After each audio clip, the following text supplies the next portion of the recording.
qui est na prison. De bongo. Merci maman. Anina banza kati na prison kuna to yebi déjà été raison ba tiele na prison aussi li ko bango déjà. Mais moi muke tozo ko na sima place yo uti ko lo bawana. Ngana na question ka na makambo oyo ti ko le kalanda ko ya Potiphar. Est-ce que na société na biso na bonkulu na biso na ba village na biso précisément ya yo mama ani kuna na gatu bokolo nyonso wana batu bazali pe o bazali ete bapesi ye mosala na chef na ye na patron na ye bongo a profiter po patron atikeli nga clé ya compagnie po patron batikeli nga ye compagnie oyo ngai boss sikoyo eke mbongo ne sekomi ya ye si makambo yango ebomi mbokati kudia nsusu kudia maka webi yango te ba msusu kaka bongo kaka donc bato lokola Joseph basa mingi te bakotika pe kozala te oh mais sikoyo biso tobenga ye bachrétien soki toyaka na bible mpona koya kotanga malako na nzambe eza po tokola po tolia po tomona baexemple ezali koleka kasi koya kokuta ya solo mama ani likambo oti koba ezali bato mosusu patron na ye akei ye mpe na nsima kuna mwasi ya patron akomisi nani mwasi na ye mwasi akomisi mwasi na ye bamosusu mbongo kaka bapesi mwa responsabilité ya moke kaka mwa pouvoir batikele pa chef koma kaka bachef mwa puissance batikele dirige ka compagnie ya ye komi ye d'abord ye donc ye da debo se servir na ye na et puis basaka pe na compagnie na bango te zo ata moke malingi donc azozwa nyonso na chef ko te za te se so ba ina moke lobi esome ko munene te ko luka munene te de bongo bamosusu même patron akufa lelo lobi ya sa nini remplacer na mwasi wana na bafere na ye komi ya ye bamosusu meme bana lokola bazanga bana mike batriche na badocument bainformation et puis compagnie yango ezalaki ya bato ekomi ya ye mais frère na so biso esuka kama be ava bakufa bafutaka yango bamosusu na buko lupango ya patron na ye atriche bainformation ko vivre apesaki pouvoir nyonso ye contrôler biloko na ngai ne profite à jamais à rien ekomi mwasi na ye na pembeni bana na pembeni epuis ye siko aprofite na nini na baactivité nyonso ya patron na ye biloko oyo tomoni yango na vie ya Joseph te jusque la banda kobotama Joseph mutu aparfait na mabele azali te mais toza kolanda makolo ya nani ya Joseph nanu namoni infraction likama mabe epai ya Joseph te na ndako Potiphar arespectaki mwasi ya mokonzi abingi malamu kutu nasala osala nyonso olingi kosala koboma bomano ngai kasi ngai mpo natambola na yo mwasi ya Potiphar eza te parce eloko nini nakoluka aza kotraite nga koleka papa na ngai na ntango na biso esalamaka susu te etikala te mpe na baeglise etikana nani ata olobaki na eglise nayebi teke bademo bakomaka na koboma na eglise bakomaka na koboma na eglise mpo bayebaka yani mama mbikuri yani uvuza esanga mamontolo me oyebi teke yani uta fwasamo na katika nzonzana bandimi bakoma okima église pona ni yebisali mabe bakoma kona okima ne église mama ani les places ote okoma Joseph ba incarcéré na prison 2 ans akendaki na prison kuna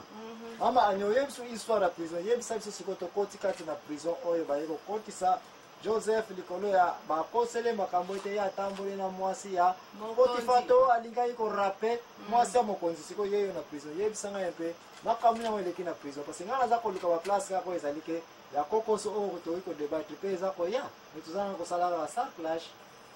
bakotaki na prison oyo ezaki moto akobikiswa aza te donc ti jour noka bakoboma yo 2 jours noka wana ya suka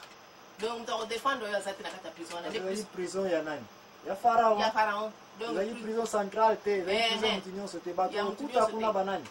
bato bazaka na problème na bakonzi donc faut ka mtu ekata donc kuna ne bakende kotisa ye tangu bakoti na prison wana ye discipline ataka wana continue kaka malamu nde ba yeko ndomeye chef ba prisonnier nyonso azaki na chance discipline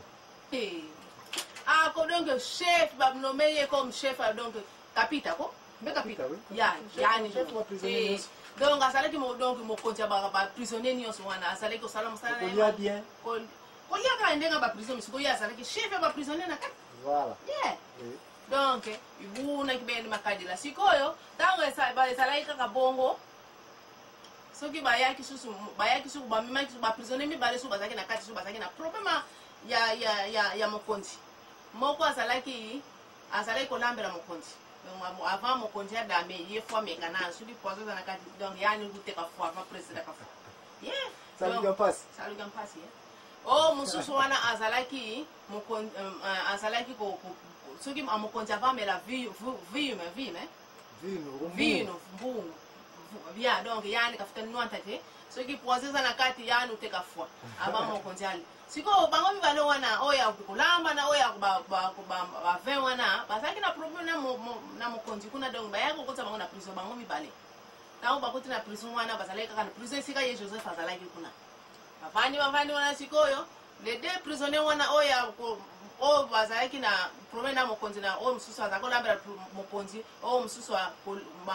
mpona masanga ya mokonzi balotaki ndoto siko ndoto balotaki eza kotungisa bango balobi mpo nani naloti ndoto boye bino moko boyebi kaka soki oloti ndoto mabe na butu tango kolama okomi kaka susi okomi kaka tankende ndugu na donga fute mvonda kaka wona kadi mona mpimpa yani alotele okomi okwanisa kaka wana bakaya koboma ngaka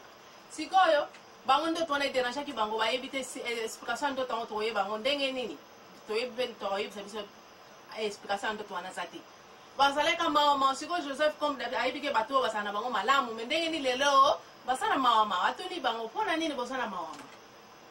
oyo alambaka biloko oyo azali na problème oyo azalaka fo amekana biloko ya président avant lia ye alobi en tout cas ndoto nalotaki mon cher na butu en tout cas ils ont dérangé ngai yango moni ngai naza penda na se boye abi kasi jebisanga ndoto lotaki ezalaki ndenge nini ye alobi ndoto nalotaki ezalaki boye soki nasala erreur bongo okorige ndoto nalotaki ezalaki boye nazalaki na banzete misato ya bagrepe donc ntango nazwi banzete bagrepe wana bavigneron donc nazwi banane nango na siko na fini nasali 20 siko ntango nasali 20 napesi patron ameli 20 yango asepelaki nango yango siko ndoto yango mpena nazoyeba ntina nango mpenda te lakisini siko Joseph ayebisi le 3-20 wana ya nzete wana ya omonaki eningi koloba 3 jours donc ekolakisi 3 jours ezoya nde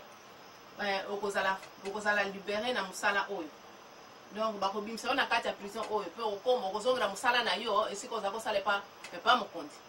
mais ndenge nde ndoto na eza bongo nde asepelaki sikoyo moninga nde mosusu wana kokonzasa na ye mpe lisusu alotaki ndoto ye alobi na ntango asisi koyoka ndoto ndeko na ye wana Joseph asisi kopesa interprétation ya ndoto wana oyo mosusu alobi asepele yanga lokola ya ye nasi nayoki interprétation nango ndenge ezali yanga donc ekozala somo mpenza ye sikoyo alobi ngai yangai antuka soko oyoki yango kakosepela yanga pene ezalaki malamu sikoyo alobi Joseph alobi ok yo mpe yebisanga ndoto yango ezalaki ndenge nini